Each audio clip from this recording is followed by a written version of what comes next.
Sejam bem-vindos a mais um vídeo aqui do canal da CIPA, da Prefeitura do Campus da USP de Ribeirão Preto. Dessa vez nós vamos falar com a Carolina Franciele Soares Benedetti.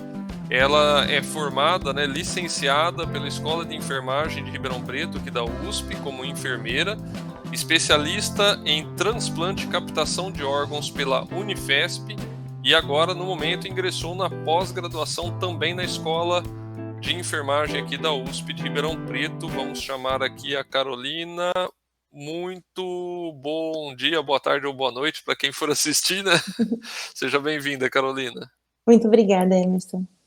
Primeiro de tudo, a gente queria agradecer em nome da CIPA e da Prefeitura do Campus de Ribeirão Preto pela sua presença. E vamos bater um papo aí sobre doação de órgãos, né, Carolina?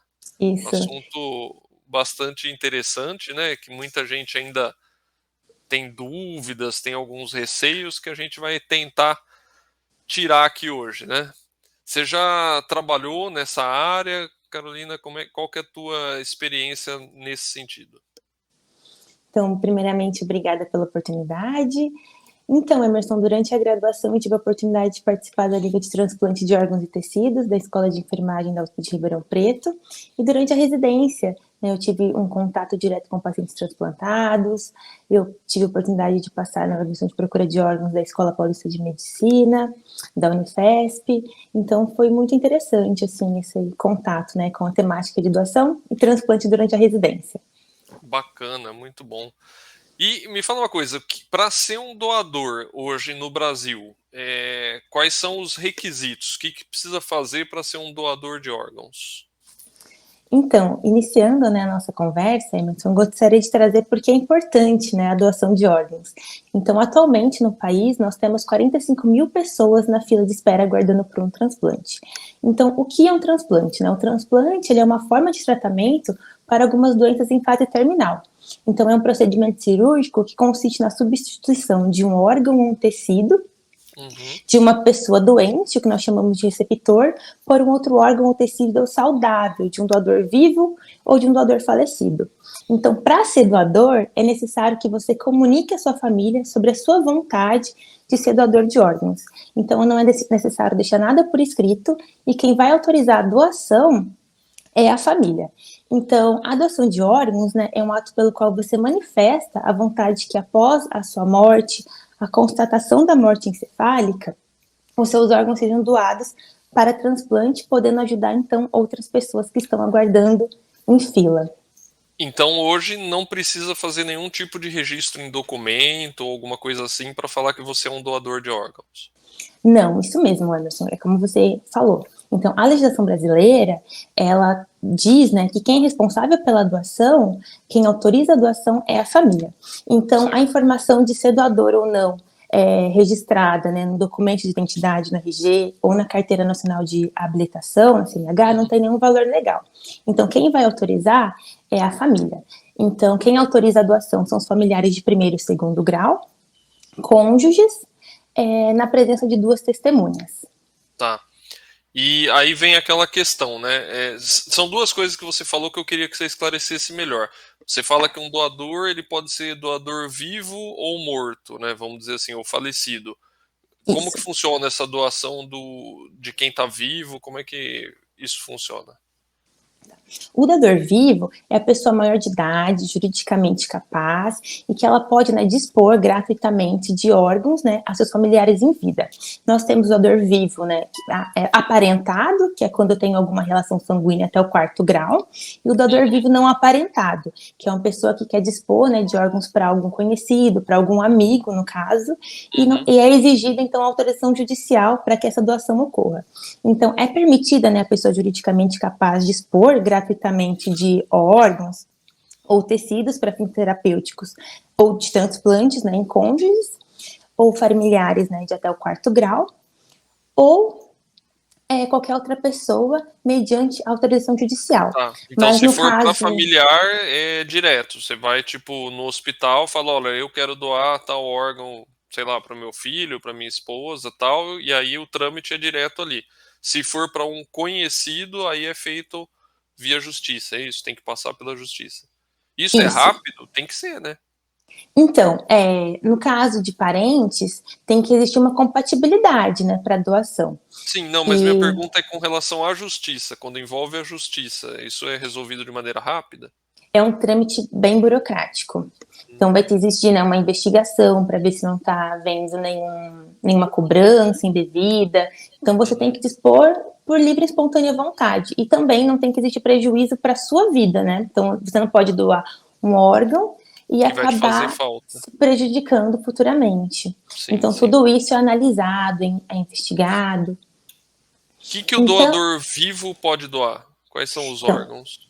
tá. O doador vivo, ele pode doar um rim, uma parte do pulmão, uma parte do fígado e medula óssea, se compatível.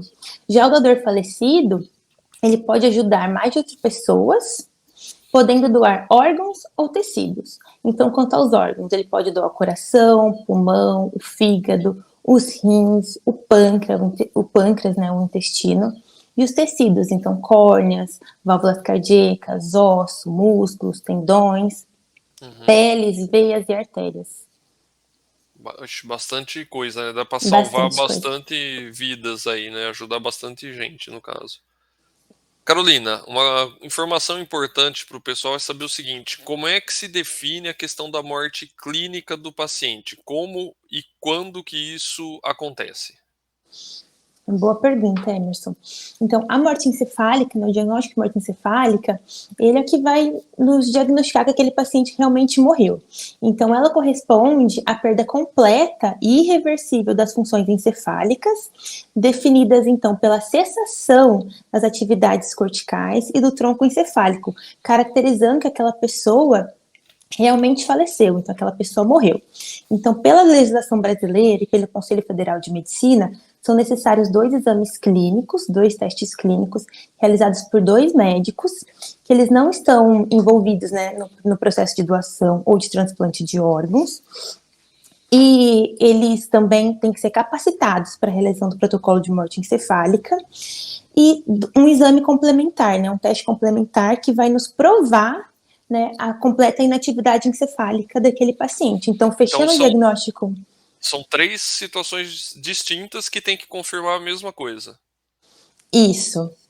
São, são 2 testes clínicos, né, Aham. realizados por 2 médicos diferentes, né, Uhum. e em tempos diferentes, a depender da idade daquele paciente. Uhum. Os médicos não têm vínculo com a doação e nem com o transplante.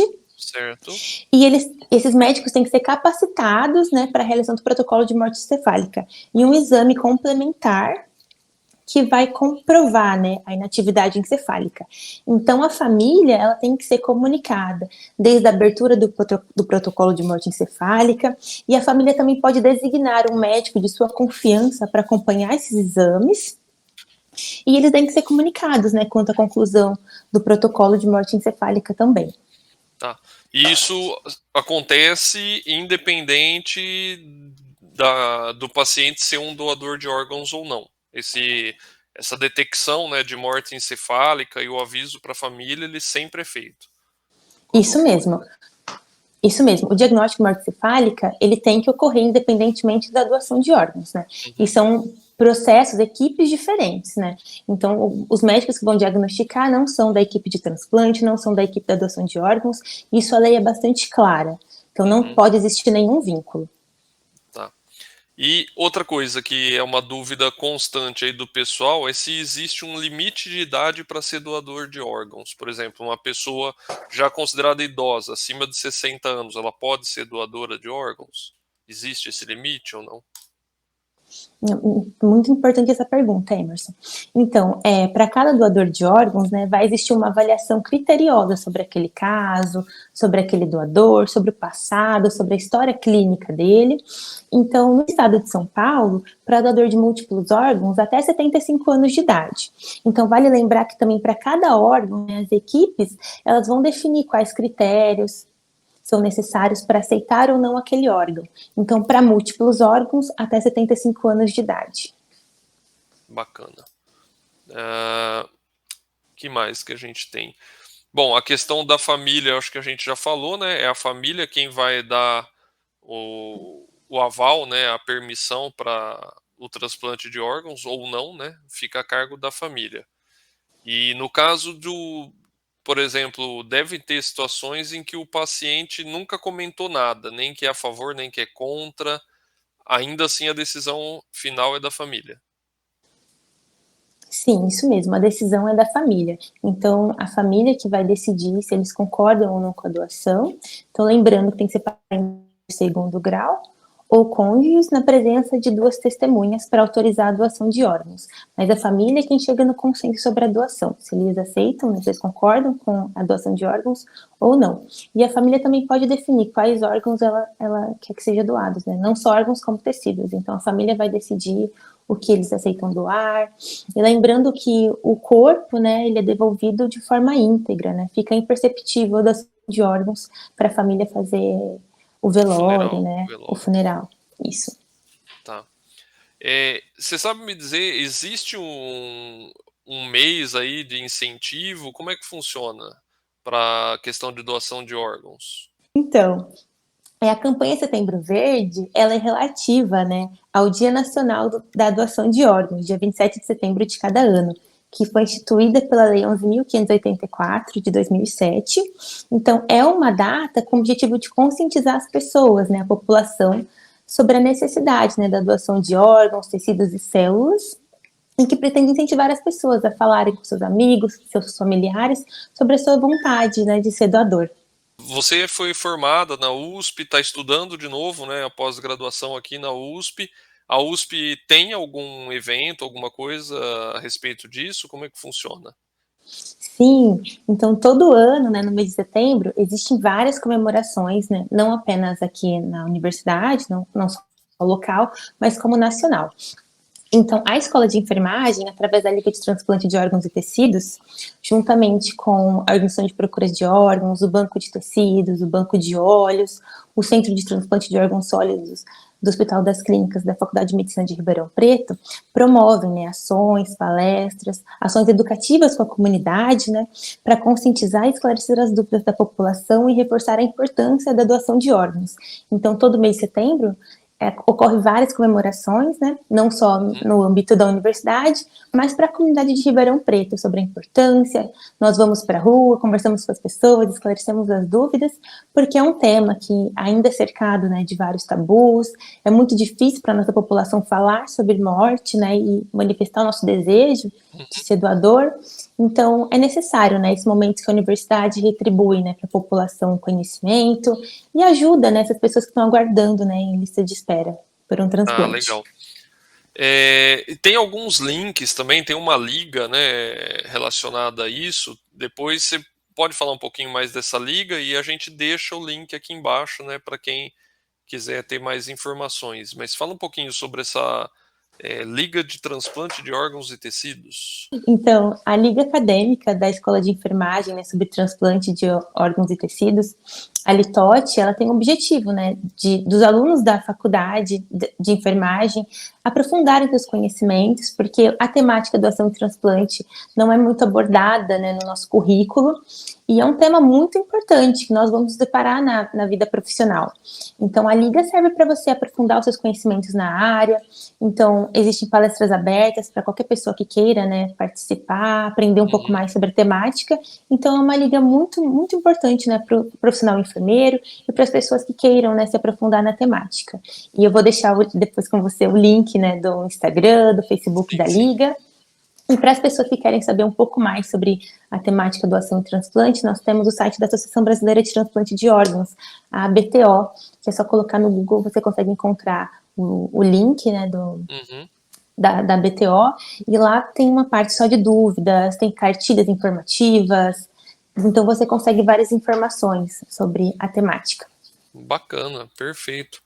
Carolina, acho que a gente abrangeu tudo, né, mais ou menos que a gente tinha combinado. Faltou alguma coisa que você lembra ou não? Tá tudo certinho, né?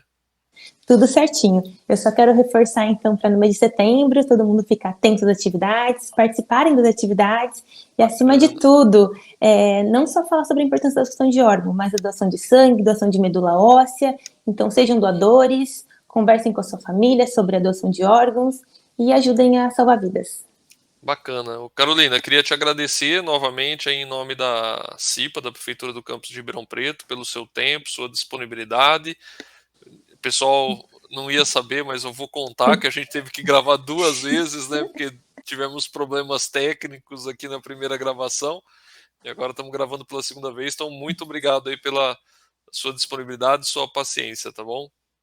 Obrigada a você, Emerson, por toda a ajuda. Foi muito bacana o nosso papo. E mais uma vez, muito obrigada pelo convite. Valeu. E para o pessoal que está aí ainda assistindo o vídeo, não esquece de curtir, compartilha aí o vídeo no WhatsApp da sua família, do seu local de trabalho, ajuda a divulgação, se inscreve no canal da CIPA para receber as notificações a respeito dos novos vídeos que vamos publicar aí sempre numa sequência. Um grande abraço a todos e até o próximo vídeo.